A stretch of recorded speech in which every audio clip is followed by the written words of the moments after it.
Halo guys, nah selamat datang kembali. Di video kali ini saya akan menceritakan sosok seorang trader saham yang terkenal sekali di dunia ya, yang bernama Jesse Livermore. Nah, Jesse Livermore ini adalah seorang trader saham berasal dari Amerika, di mana dia lahir tanggal 26 Juli 1877. Nah, sudah lama sekali ya, bahkan sebelum Indonesia merdeka. Nah, dia lahir dari keluarga yang sangat sederhana, di mana orang tuanya bekerja sebagai petani ya. Nah, saking sederhananya, waktu usia 14 tahun, si Jesse Livermore ini tidak bisa melanjutkan studinya karena disuruh untuk membantu ayahnya bercocok tanam, menjadi petani. Tapi si Livermore ini nggak suka dengan kehidupan seperti itu ya. Jadi dia memutuskan untuk kabur dari rumahnya. Nah, bayangin guys, usia 14 tahun sudah kabur dari rumah. Kita mungkin dulu waktu usia 14 tahun, kalau saya masih main dolip-dolipan, main gobak sodor, main neker ya. Ini sudah kabur dari rumah dan dia bekerja sebagai kurir dan juga operator di salah satu perusahaan pialang saham. Nah, jadi si Livermore ini mengenal dunia saham di saat usia 14 tahun, tepatnya di perusahaan Paine seperti itu. Nah, karena dia sudah mengenal dunia saham, akhirnya dia ada suatu kesempatan mengunjungi toko bucket ya. Nah, toko bucket ini dia menyediakan fasilitas di mana kita bisa bertaruh untuk memasang ya, apakah harga saham ini akan naik ataukah akan turun. Nah, kalau pasangan kita benar ya kita akan dapat uang. Ya, gampangnya gambling lah, berjudi lah. Seperti itu. Nah, di sini kemampuan si Livermore sudah kelihatan ya, di mana dia sering memenangkan tebakan harga saham ini akan naik ataupun turun. Hingga pada usia 15 tahun, si Livermore ini sudah berhasil mendapatkan uang sebanyak $1.000 dari gamblingnya itu. Terus pada usia 16 tahun, akhirnya si Livermore memutuskan untuk pensiun. Dia sudah nggak mau bekerja lagi sebagai operator di Paine ya. Dia merasa lebih baik saya menjadi trader full time seperti itu. Usia 16 tahun guys. Jadi waktu seharusnya kalau kita sama dengan saat kita SMA ya. Dia sudah menjadi trader full time. Nah,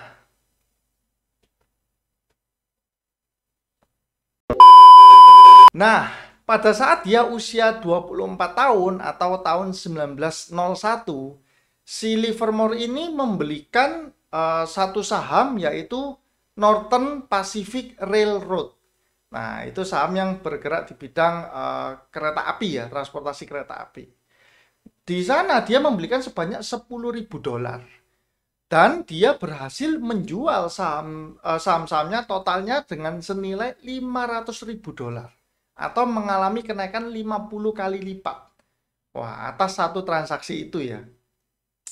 Kemudian berikutnya tahun 1906 itu terjadi gempa di San Francisco ya. Nah, terjadi gempa di San Francisco dan si Livermore ini melakukan transaksi sell atau short sell ya. Kalau di Indonesia biasanya disebut seperti itu.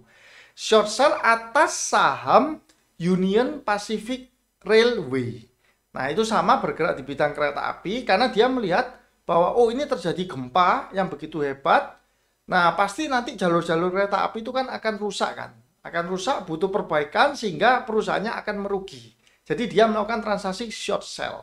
Transaksi short sell sendiri itu adalah transaksi di mana kita bisa menjual suatu saham tanpa memiliki saham itu. Jadi istilahnya kita diberikan pinjaman oleh sekuritas, pinjaman sahamnya ya. Nah, kalau di Indonesia sekarang memang tidak bisa transaksi short sell, tapi dengar-dengarnya akan dibuka kembali oleh bursa ya. Nah, atas transaksi itu si Livermore ini mendapat keuntungan yang lumayan besar hingga mencapai $250.000 di tahun 1906. Kehebatan si Livermore ini kembali ditunjukkan setahun berikutnya di tahun 1907 di mana dia berhasil memprediksi bahwa market saham akan crash saat itu. Jadi tahun 1907 dia melakukan short sell terhadap indeks ya. Nah, dan ternyata memang benar terjadi crash di Wall Street sana dan dia mendapatkan keuntungan sebanyak $1 juta dalam waktu 1 hari saja. Nah, atas transaksi itu namanya semakin mencuat dan tersohor kemana-mana ya. Karena dia berhasil menebak kejatuhan dari Wall Street. Nah, si Livermore sendiri ini mempunyai mentor atau guru ya. Dia bernama JP Morgan. Nah, mungkin teman-teman yang trader saham pasti tahu ya, JP Morgan itu sekarang sekuritasnya pun masih ada dengan kode broker itu BK ya. Dia pun si JP Morgan ini adalah salah satu orang yang mengontrol ekonomi di Amerika dan juga di dunia. Itu kisahnya juga menarik sih tentang si JP Morgan ini. Nah, Livermore itu berguru ke si JP Morgan. Karena dia sudah mempunyai banyak uang. Nah, ternyata si Livermore ini mempunyai gaya hidup yang mewah. Ini berbeda dengan yang kisahnya yang Takashi Kodegawa ya, dimana walaupun uangnya banyak, dia punya gaya hidup yang sederhana. Nah, karena dia sekarang sudah banyak uang, Livermore itu punya gaya hidup yang mewah dan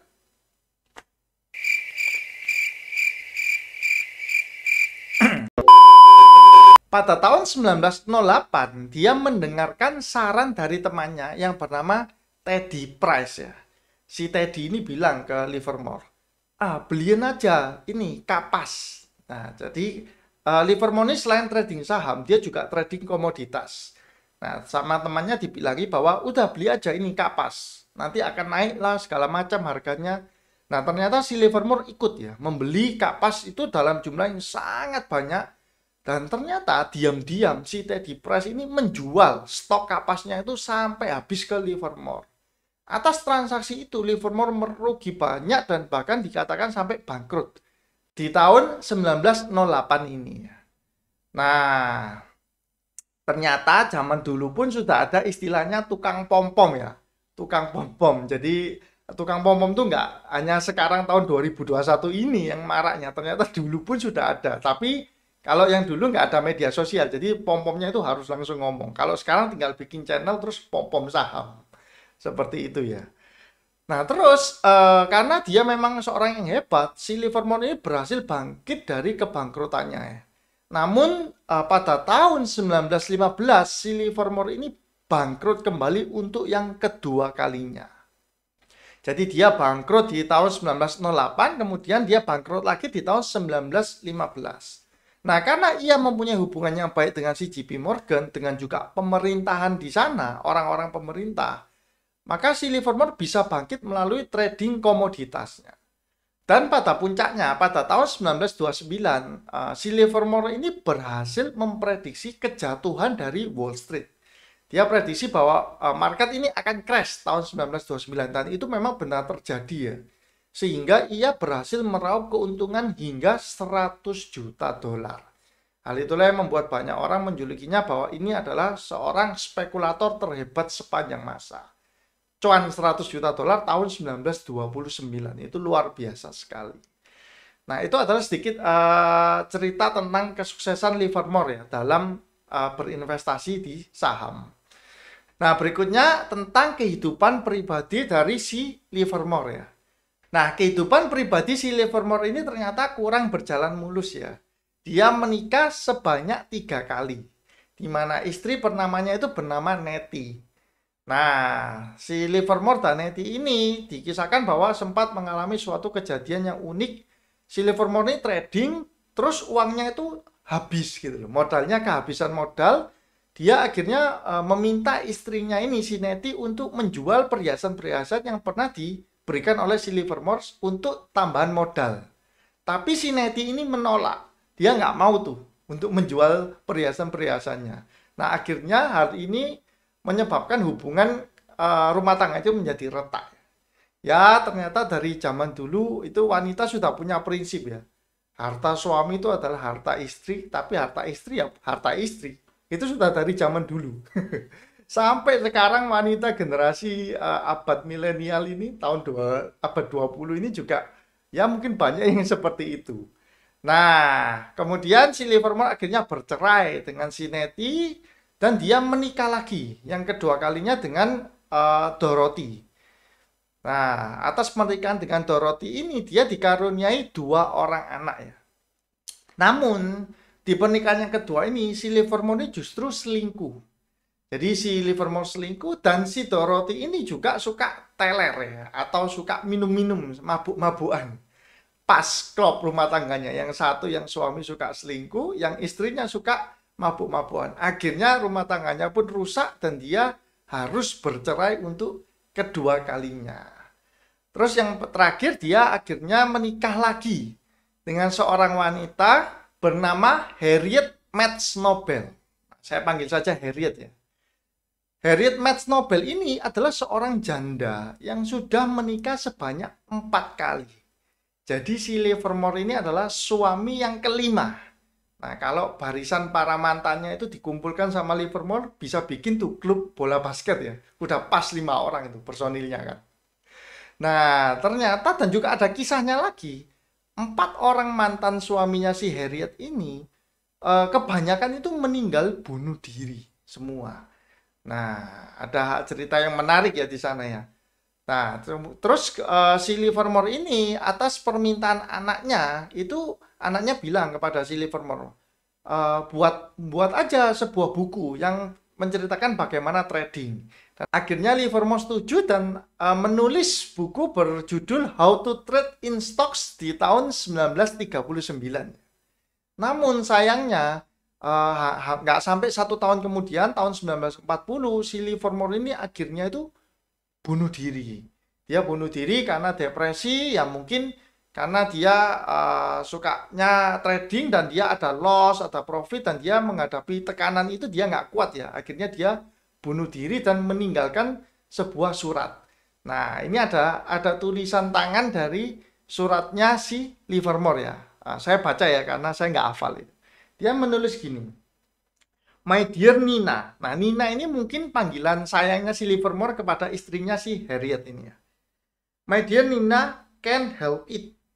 Things have been bad with me. I'm tired of fighting, cannot carry on any longer. This is the only way out. I'm unworthy of your love. I'm a failure. I'm truly sorry, but this is the only way out for me. Love, Larry. Nah, Larry ini mungkin adalah panggilan sayangnya Nina ke si Livermore. Nah, di suratnya ini kelihatan sedih banget ya, dan menunjukkan bagaimana ekspresi si Livermore ini begitu depresi menghadapi kehidupan ya. Sampai dia bilang bahwa dia ini adalah produk gagal. I'm a failure. Nah, terus ironisnya lagi, setelah Livermore ini bunuh diri, ternyata anak dan cucu dari Livermore ini juga akhirnya bunuh diri. Jadi ini adalah sad story ya dari keluarga si Livermore, di mana seorang trader yang hebat tapi kisah pribadinya itu nggak berjalan mulus ya. Rumah tangganya hancur dan dia mengakhiri hidup harus dengan cara bunuh diri. Nah, sekarang saya akan masuk membahas mengenai bagaimana si Livermore ini trading ya, cara trading atau apa saja aturan-aturan yang dipakai oleh si Livermore. Nah, sekarang saya akan baca lagi karena saya nggak hafal ya, ada banyak. Dia mempunyai beberapa golden rules ya dalam trading saham. Yang pertama dia bilang seperti ini, buy rising stocks and sell falling stocks, yang artinya belilah saham-saham yang sedang uptrend, yang sedang naik, dan jualah saham-saham yang sedang turun. Nah, ini sejalan dengan konsep dari financial behavior ya, dimana kita jangan terlalu lama menyimpan saham yang lagi merah, dan kita jangan terlalu cepat menjual saham yang lagi bullish, yang lagi naik. Itu konsep yang pertama. Terus aturan yang kedua dia bilang seperti ini, do not trade every day of every year. Trade only when the market is clearly bullish or bearish. Nah, dia bilang bahwa jangan trading terus dalam sepanjang tahun, tapi tradinglah ketika market itu sedang naik, kita beli, kalau sedang turun, itu di short sama dia. Nah, jadi kalau saya melihat bahwa si Livermore ini melihat kondisi makro. Ketika ia melihat makro market ini ada pergerakan naik atau turun, baru dia mau masuk. Tapi kalau pergerakannya itu sideways, dia tidak mau masuk. Seperti itu. Itu adalah golden rules yang kedua. Yang ketiga adalah coordinate your trading activity with pivot point. Nah, ini adalah yang terpenting ya. Pivot point. Dia bilang coordinate your trading activity with pivot point. Nah, apa sih sebenarnya pivot point? Ini saya setelah mempelajari itu mirip dengan polanya Darvas-Box, support resisten. Jadi misalkan nih, ada saham yang harganya itu ranging bergerak di 50 sampai 60. Misal ya, contohnya harganya 50 sampai 60. Ketika dia ada di harga 60 dan turun hingga mencapai level 50, maka si Livermore ini akan memperhatikan saham tersebut, dan ketika 50 dia turun lagi ke level misalkan 48 ya. Dia akan melakukan transaksi short sell atau dia akan memasang posisi jual. Seperti itu ketika harganya sudah turun melebihi supportnya. Tapi kalau misalkan dari 60 turun ke 50 dan dia rebound ke 52, dia akan melakukan posisi buy. Nah, karena dia merasa bahwa kalau itu sudah turun ke support dan ada pantulan, dia akan bergerak naik. Itu yang dimaksud dengan pivot point. Mirip dengan pola strateginya dari Darvas-Box. Buy on breakout atau kalau sell on low ya. Jadi kalau menembus supportnya dia akan di sell seperti itu. Terus yang keempat, golden rule-nya adalah only enter a trade after the action of the market confirms your opinion. Nah, belilah atau masuklah ke market ketika harganya itu sudah mengkonfirmasi dengan opini kita. Jadi kalau kondisinya kalau tadi 60 ke 50, di 50 dia nggak beli. Tapi ketika 50 turun ke 48, artinya ini mengkonfirmasi untuk downtrend kan. Itu baru dia pasang posisi sell. Atau misalkan dari 50 ke 60, 60 tembus ke 62 atau menembus resisten, baru dia mau beli di level 62. Jadi dia nggak mau beli kalau levelnya masih di 60. Seperti itu. Terus yang nomor 5, continue with trades that show you a profit and trades that show a loss. Nah, ini hampir sama dengan tadi ya. Kalau misalkan saham-saham yang kita beli lagi bullish, lagi naik, kita tetap continue, kita tetap biarkan. Tapi kalau yang lagi merah itu cepat-cepat kita cut loss. Yang nomor 6, end trades when it is clear that the trend you are profiting is over. Nah, artinya kalau kita sedang ada dalam trend di mana trennya itu berubah arahnya, itu kita harus cepat-cepat cut loss. Bukan cut loss, taking profit. Nah, seperti itu. Jadi jangan sampai kita sudah benar menebak arah trennya, terus trennya berubah, kita ikuti arus trennya yang turun. Nah, jadi keuntungan kita akan lenyap. Itu adalah golden rules-nya dia yang ke-6. Kemudian yang ke-7, in any sector, trade the leading stock. Nah, jadi dia bilang, dia sukanya itu adalah trading di saham-saham yang nomor 1 di sektornya. Misal, kalau saya ambil contoh misalkan sektornya perbankan, mungkin dia akan trading kayak di BRI atau di BCA, seperti itu. Kalau sektornya misalkan nikel, mungkin dia akan tradingnya itu di Antam. Nah, kalau dia, ya seperti itulah, dia nomor 1 sektornya. Ini sejalan dengan teorinya si Charlie Munger ya. Kalau teman-teman juga membaca bahwa Charlie Munger ini pernah berbicara ke Warren Buffett. Warren Buffett itu kan sukanya saham-saham yang lagi growth, berkembang dulu. Tapi si Charlie Munger bilang bahwa kita harus beli juga saham-saham yang leading stock, yang nomor 1 di sektornya. Nah, ini sejalan dengan yang golden rules-nya si Livermore. Terus yang ke-8, dia bilang bahwa never average losses. Atau dia bilang jangan pernah melakukan average down. Kalau keliru langsung cut loss. Nah, itu golden rule-nya yang ke-8. Karena dia memang benar-benar untuk trading ya. Jadi bukan dia simpan untuk fundamental jangka panjang. Kalau semakin turun maka semakin murah valuasi dibeli terus, enggak. Dia benar-benar seorang trader atau spekulator. Terus yang ke-9, dia bilang seperti ini. Never meet a margin call. Get out of trade. Nah, artinya jangan pernah kita beli saham pakai uang margin terus sampai kena margin call. Jadi kalau kita beli saham pakai margin apalagi ya, kalau salah posisi itu secepat mungkin langsung cut loss. Mungkin dia misal ya kasih batas cut loss itu 3% dari minusnya. Kalau sudah turun 3% ya apapun yang terjadi langsung cut loss. Seperti itu.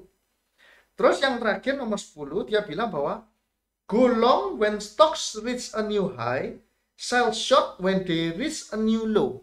Yang artinya kalau misalkan harga saham itu menembus high yang baru, menembus resisten, maka beli. saham tersebut. Nah, sama kayak Darvasbox kan, buy on breakout. Kalau harga saham itu turun menembus support, menembus yang bawahnya, batas bawahnya, maka jual. Nah, sama kayak si Darvasbox juga sell jika menembus level supportnya. Nah, itu adalah 10 golden rules yang dipakai oleh si Livermore untuk trading. Sebenarnya tradingnya si Livermore ini cukup mudah untuk kita pahami ya. Mungkin penerapannya yang agak sulit. Ini berbeda sekali dengan tradingnya si Takashi Kotegawa ya. Si Takashi ini kan dia counter trend ya. Jadi kalau sahamnya turun dia akan menghitung thresholdnya berapa persen, terus dia malah buy. Kalau si Livermore enggak, dia itu mengikuti tren. Kalau trennya turun ya kita sell, kalau trennya naik ya kita buy. Nah, ini memang berlawanan dua orang ini. Jadi kita bisa melihat dari dua orang yang punya sudut pandang berbeda ya, si Takashi dan si Livermore. Cuman kalau saya pribadi melihat ada hal yang bisa kita ambil ya, dimana kalau si Livermore ini orangnya ini masih belum bisa seperti robot. Jadi dia ini masih emosi atau perasaan itu masih banyak berkecamuk di dalam jiwanya ya, sehingga tradingnya pun dia masih beberapa kali mengalami kebangkrutan. Karena orang kalau misalkan trading tapi psikologisnya itu masih ombang-ambing, naik turun, itu bahaya sekali. Dan dia pun juga pernah kena tipu kan sama temennya yang Teddy Price itu. Dimana hal itu nggak pernah terjadi dengan si BNF atau Takashi Kotegawa. Kan Takashi ini mirip sekali dengan robot. Si Livermore ini masih ada perasaan yang dimainkan dalam dirinya.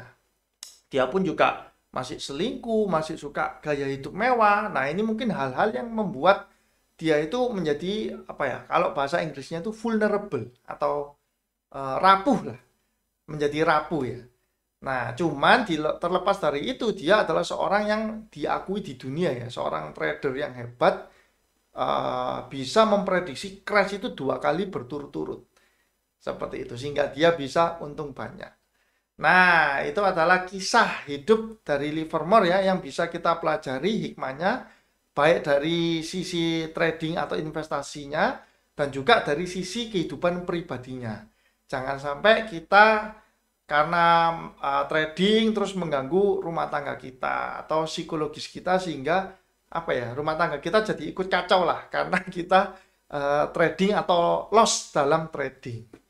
Nah, sekian dulu ya teman-teman untuk videonya. Kalau teman-teman merasa mendapat sesuatu, bisa bantu saya dengan cara subscribe, like, komen, dan juga share. Oke, sekian dulu videonya. Semoga teman-teman sehat selalu dan juga profit selalu. See you guys!